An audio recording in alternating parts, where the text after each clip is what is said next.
ሰላም ጤና ይስጥልኝ የኛ ቤተሰብ የዩቲዩብ ቻናል ቤተሰቦች ዛሬ ቺያ ሲድ ቴምርና ማር አንድ ላይ ተቀላቅለው በጁዝ መልክ መወሰዳቸው ለወንዶች አካላዊና ወሲባዊ ጤንነት በጣም ከፍተኛ ጥቅም እንዳለው ልነግራችሁ ነው የመጣሁት። ተከታተሉኝ። ይህ ውህድ በተፈጥሯዊ ንጥረ ነገሮች በጣም የበለጸገ እንደመሆኑ የተፈጥሮ ኃይል ምንጭ ተደርጎ ይወሰዳል። ዋና ዋና ጥቅሞቹን እነሆ።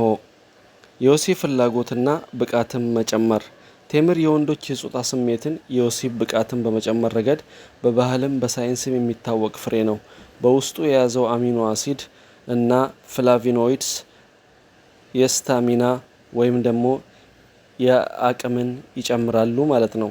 ቺያ ሲድ በኦሜጋ 3 ፋቲ አሲድ የበለጸገ ስለሆነ በሰውነቱ ውስጥ የደም ዝውውርን እንዲቀላጠፍ ያደርጋል። ይህ ደግሞ ለወንዶች የወሲብ ብቃትን ቀጥተኛ በመጨመር በኩል ቀጥተኛ አስተዋጽኦ ያደርጋል ማለት ነው።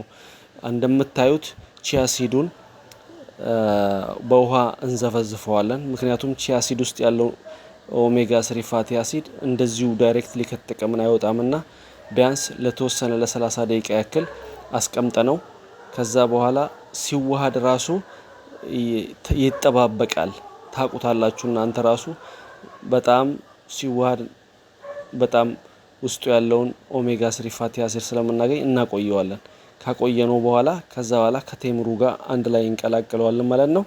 ይህ ነገር የቴስቴስትሮን ሆርሞን ማነቃቃት በጣም ከፍተኛ አስተዋጽኦ ያደርጋል ማለት ነው።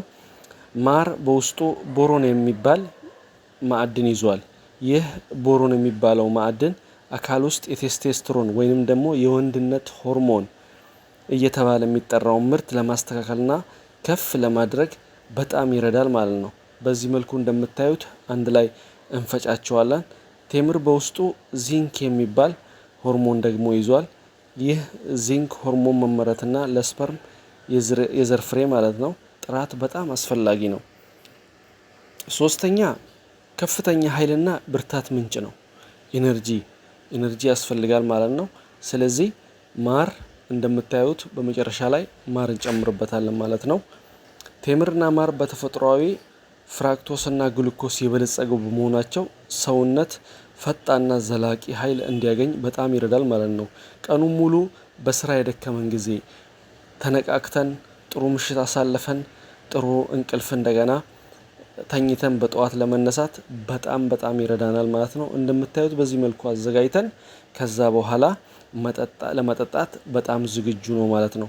ይህንን ጠዋትና ማታ ቢያንስ ለ3 ሳምንት ትወስዱታላችሁ። በጣም ትገረሙበታላችሁ። ይህ ነገር የደም ዝውውርን ማሻሻል እና የልብ ጤንነትን በቺያ ሲድ ውስጥ የሚገኘው ኦሜጋ 3 እና በቴምር ውስጥ ያለው ፖታሲየም የደም ግፊትን ያስተካክላሉ፣ የደም ስሮችን ያሰፋሉ። ይህ በጥሩ ሁኔታ የደም ዝውውር ወደ ሁሉም የሰውነት ክፍሎች እንዲደርስ ስለሚያደርግ የወንድነት መነቃቃትን በጣም ያሻሽላል። ተጠቀሙበት።